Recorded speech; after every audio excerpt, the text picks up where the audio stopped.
This is Stephen from Owner Disown, and hope you all had a good Christmas, and hope you still got some money left in your bank accounts after buying all these laptops. So I thought I'd do a good smackdown between the MSI GT73VR and the Alienware 17R4. Both are equally configured with the GTX 1080 GPU and the i7-6820HK processor, 32 gigabytes of RAM, a 512 gigabyte SSD and 1 terabyte of storage. So this is the heavyweight battle we've all been waiting for. So I did a multitude of tests, so let's take a look. There's no doubt that both laptops have a commanding presence. The Alienware is slim, elegant with its hinge forward design, and the MSI more in-your-face gamer with those big red air vents. Without a doubt, they're both imposing machines, so which one will win the smackdown? First off, the ports. On the top here we have the Alienware, at the bottom we have the MSI. You can see a larger heatsink and grill here on the left hand side for the MSI. You can notice 3 full-size USB ports. You have a line in and a line out port here, and headphone and microphone jacks. And on the Alienware you have a USB Type-C port there, a full-size USB port, and a microphone and headphone jack. Going to the right hand side, we have on the Alienware 1 USB 3 port, and on the MSI you have 2 full-size USB ports and an SD card reader. And at the back we both got killer Ethernet ports. Both have mini display 1.2s. On the HDMI front, Alienware does have HDMI 2.0, which is great compared to the HDMI 1.4 on the MSI. Both have Thunderbolt 3 ports. The Alienware does have an additional graphics amplifier port there as well. I like having those extra 3 USB 3 ports and an SD card, so for me, the winner is the MSI. These are high-end machines. We want to be able to upgrade them if need be, so let's take a look inside and compare. Both laptops are easy to get into, which is great. Both allow you to have a maximum of 3 SSDs, one 2.5-inch hard drive, and easy upgrading the RAM. They both have a subwoofer. The MSI's is 5 watts. I'm not sure the size of the Alienware's. I think it might be 3 watts. The most prominent difference is the cooling system. The MSI has larger fans, a separate cooling system for both the GPU and the CPU, each with its own pair of heat sinks. The Alienware, on the other hand, shares the same heat pipes for the GPU and the CPU, and has 2 heat sinks for the CPU and 1 for the GPU. Both are easy to get into and upgrade the components, so I call this a draw. So taking a look at the size, the footprint of the 2 side by side, you put them on top of each other, and the Alienware is a bit deeper because of this hinge forward design. In terms of the length, Alienware is slightly longer as well, but not much, perhaps ½ centimeter there. It's no secret, as we all know, there's a huge difference in thickness. Despite its extra girth, the MSI actually weighs £1 less. This makes it a draw in my book. Now they're both very good panels, both TN panels, 120 Hz, 4 millisecond response time, 5 millisecond response time. In theory, a brighter panel, a not so brighter panel. So I measure the brightness, the readability outside, I look at the any light bleed. Let's take a look at the results. Measuring the colour accuracy of the displays, the Alienware 17 has 93% of the sRGB compared to 100% on the MSI. Moving on to Adobe RGB, MSI has 89%, Alienware 71%. So the 1080p panel of the MSI has better colour accuracy for photo work compared to the QHD panel of the Alienware. For video work, the MSI also produces better colours, 84% of NTSC compared to 66% on the Alienware. Certainly the colours on the MSI have more punch to them. The Alienware tends to be a much colder display. Here I show a dark image in a dark room, and certainly the MSI produces darker blacks. Using a light meter, I measured the brightness and lux on each display, 205 on the MSI and about 268 on the Alienware. To convert to nits, you divide by 3.14, so that would only give 65 for the MSI and 85 nits for the Alienware. I measured at full brightness against a white Word document. It might just be my cheap light meter giving lower readings, but either way, the Alienware is certainly brighter and the whites are whiter than the MSI. Looking at the outdoor screen test, both at 100% brightness, both at TN panels. The MSI is pop's not quite as clear. The whites aren't as white, so it's not as bright. The 400 nit display on the Alienware is certainly is clearer. And the same can be said for looking at an angle. The Alienware definitely does have a better screen looking at an angle there. Now, tilting them back, say to about 45 degrees or so, they both start losing their fidelity. Pretty much the same. Yeah, I mean the Alienware is brighter, but it it still starts losing some clarity there. So they're pretty similar there. So to sum up, the MSI won on color accuracy and the Alienware won on brightness, and it also has a high resolution panel. I'd call this result a draw. Keyboard and trackpad. MSI comes with the Steel Series keyboard. The Alienware with its usual nice Dell keyboard there. Let's take a look at that and the trackpad. So taking a look at the touchpad. Both touchpads are nice and smooth. Glass touchpad. Sensitivity on the cursor is nice for both. I'd say that's equally as good. 2-finger scrolling is better on the MSI GT73 than it was on the GT62. But as you can see, I'd say the Alienware is smoother. The MSI is a little bit more jittery. Pinch to zoom. Again, Alienware is better there. Smoother, not as jittery. So trackpad definitely goes to the Alienware again. But the MSI has closed the gap. Buttons, firmer press. You need a firmer press and more clicky sound on the MSI compared to the Alienware, which is silent. So again, the buttons are better there as well. Keyboard lighting. I do like the subtle approach that the Alienware has. I've always been a fan of that, and I do like that it's a cleaner appearance compared to the MSI with the stickers, which of course you can remove. But I do like the subtle approach on that. However, I don't like the fact that it's harder to control the brightness on this. You have to go into the settings and the software to do it. There's no physical buttons to change the brightness of the keyboard. Whilst here, you have excellent control on the keyboard here for everything. You can control the brightness of the screen, of course, here, which you can do here, but you can control the brightness of the keyboard, turn it off and on, or there's actually 3 levels of brightness you can do here. And in addition, there are hardware buttons here. Top button allows you to activate the internal graphics if you so wish. You need to do a reboot. Yeah, so you've got the power fan button here to turn on the cooler boost fan and turn it off again. You've got the Gamecaster software button here. Press that, and the Gamecaster software will open up. And the last button changes some of the keyboard lighting, whether you want it to flash or to breathe and this type of thing. So there's good functionality on that. Alienware does include 5 macro keys, which you can assign 15 different functions to, for example, like opening a calculator. These are very useful. So, who wins this? Well, I think it's very close, and I will give this one a draw. Still a close contest, MSI winning only by 1 point. So let's take a look at all the software that's available for both of them. They both come with software that allows you to change the colours of the keys by different zones and create profiles. So I'd say that's pretty much of a draw there. Alienware also has Alien Fusion, which basically lets you do the power management, and they also have the TACX, where they do have convenient macro keys here on the left hand side, which you can assign various functions to. MSI doesn't have that. So Alienware also has the Alien Adrenaline, where you can create a desktop shortcut to execute various functions. The Alienware does have TB eye tracking, which can be useful for people with poor eyesight. It does allow you to do various window functions and gaming using your eye movement, although I found it quite clunky to use. And that's pretty much it. The only other bit of software they got is the sound software, which is the same as the Nahimic sound software on the MSI. On the MSI, you do have various apps. You can add different apps to it.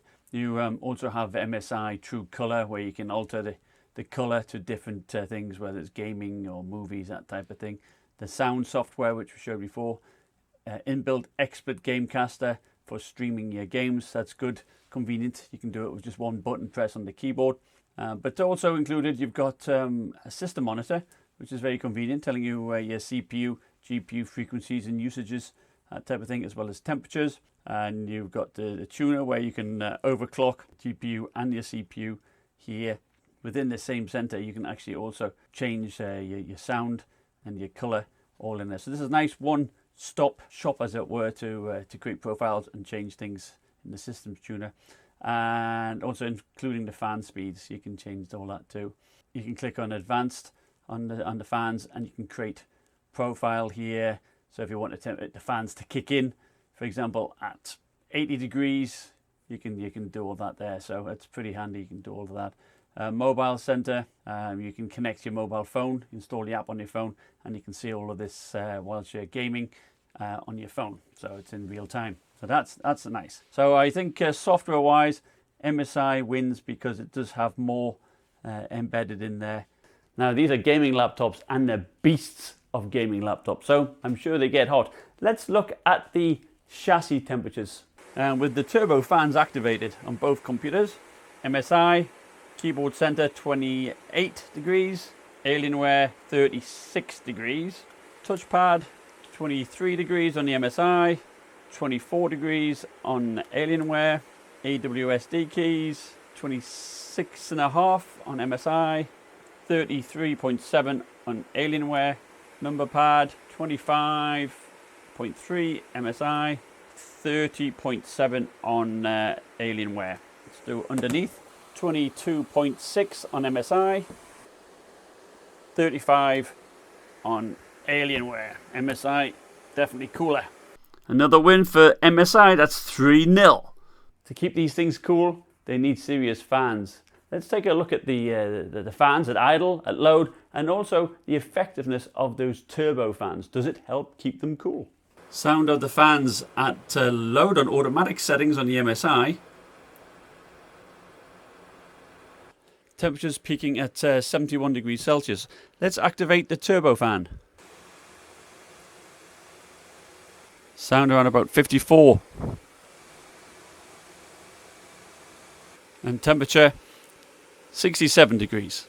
Now over to the Alienware with the automatic fan at about 42 decibels.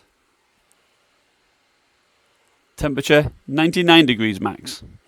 Let's activate the turbo fan, which unfortunately you have to do via the BIOS. So with the turbo fan activated and Heaven benchmark running again, let's just see what the temperatures are and the loudness of the turbo fan. Around about 44 decibels. Temperature of the CPU maxed out at 99 degrees, so not much, no difference there. So the sound of the fans at load are about the same, about 42 decibels. On the Alienware, 99 degrees though, crazy. MSI was at 71 degrees, which is nice. Activate those turbo fans, the Alienware makes no difference at all. There's not much extra noise, granted, but no change in temperatures. Certainly the turbo fan on MSI is loud at 54 decibels, but it does bring the temperature down by 4 degrees. So the MSI now leads by 4-0. One test I haven't looked at yet is the Wi-Fi test. They both have killer Wi-Fi. Should be the same, shouldn't they? But you know, we download a lot these days. No optical drive, so we're constantly downloading games. So which is the fastest? Testing the download speed connected to a 5G wireless network in the house. Downloading Blender from TechSpot. It's 84 megabytes. It's a small file. We'll see who downloads it the quickest. Okay, yep. So Alienware won that ever so slightly. Finished by a good about 4 seconds faster. So Alienware pulls one back. The webcams. We're using Skype all the time or whatever. Which has the best webcam? The webcam on the Alienware. Gosh, I look like a freaking elf. And here's the webcam on the MSI. Ho, ho, ho. They're both 1080p webcams, but I would say the color and the detail is better on the Alienware. So that's another one for Alienware. 4-2. If we're away from the socket, how long does the battery last? So despite the Alienware having a larger battery at 99 watt hours versus 75 watt hours, the MSI has a longer battery life because it is able to switch to integrated graphics. Nice win for MSI. At the end of the day, it all comes down to number crunching. Let's take a look at the benchmarks. Check out the boot up times.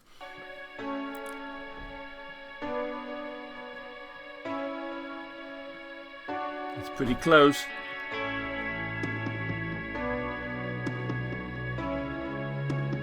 Yep, I would say that was pretty much a dead heat. The boot up times were the same, but the SSD speeds are much faster on the MSI. Good win for MSI. So that means MSI regains its 4-point lead. With the systems overclocked to 4 GHz, doing a handbrake encode, MSI averages 29.2 FPS. The Alienware is about 7 minutes behind. The MSI finishes it in about 34 minutes. Alienware is 20% slower, averaging 24 FPS, 6 minutes behind. The reason for its slow performance is quite clear. With temperatures as high as 99 degrees, the CPU throttles down to around about 2700 MHz. That win makes it 7-2 to MSI. Again, both laptops at 4 GHz, running Cinebench R15, the CPU test.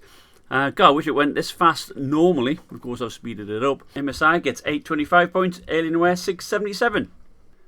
Running the Cinebench OpenGL benchmark, MSI gets 138 frames per second, Alienware 131.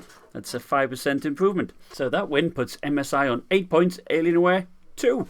Doing the PC Mark Creative test, which measures photo editing, video editing, web work.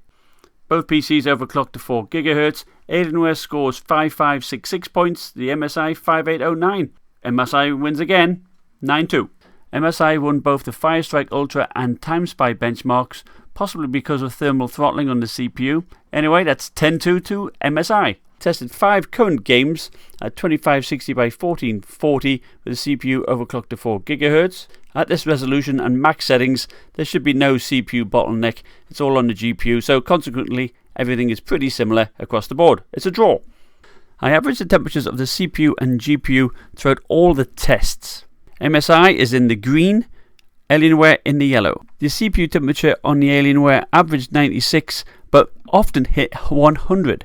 However, the GPU was fantastically cool throughout. MSI averaged 79 on the CPU and 75 on the GPU. Must be pointed out that the temperatures when running the OpenGL Cinebench benchmark were much lower than the rest. Taking that out increased the CPU temperatures by 2 degrees and the GPU temperature on MSI to 80 and 65 on Alienware. Certainly those high CPU temperatures on Alienware throttle the CPU on CPU intensive tasks, whilst the higher GPU temperature on MSI had no bearing at all. I must give this victory to MSI, 11-2. Forgive me, I nearly forgot about the speakers, so let's test them out. First up are the speakers on Alienware.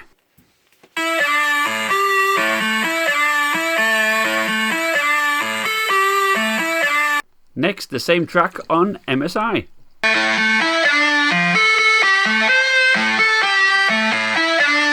Well, believe it or not, the speakers are better on the MSI. That 5-watt subwoofer and the 3-watt front speakers are excellent. So, final score, Alienware 2, MSI 12. So to conclude, I like both of these laptops, and you should do, for close to $3,000 each. It's not pocket change by any means. You're paying a premium dollar for them, and you should get premium performance. I've got both laptops, and I am keeping one of them. And the one I'm going to be keeping is the MSI. Reason?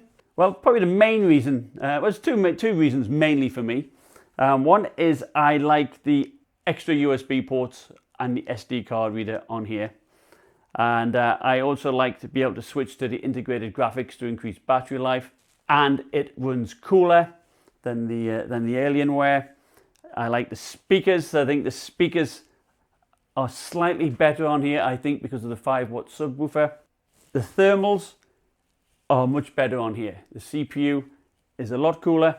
The GPU on here is fantastic, so the cooling system does work. It's just the CPU gets very hot and hobbles the performance in CPU intensive tasks. In gaming, when you crank up the resolution, say up to its native resolution, which is great by the way, the performance of the laptops are very similar. There's not that much to choose between them, to be fair. But throw in a CPU intensive game, perhaps like Grand Theft Auto 5, this starts to hold this little back a little bit. Then if you look at video encoding, which of course I do a lot for my videos, the CPU really slows this one down because it throttles. And that is a big negative for me doing a lot of video editing. So either way though, if you're in the market for a beast of a laptop, these are two very good contenders. And hopefully you'll enjoy your time with them. So if you like my video, please give me a thumbs up and subscribe. Thanks again for watching.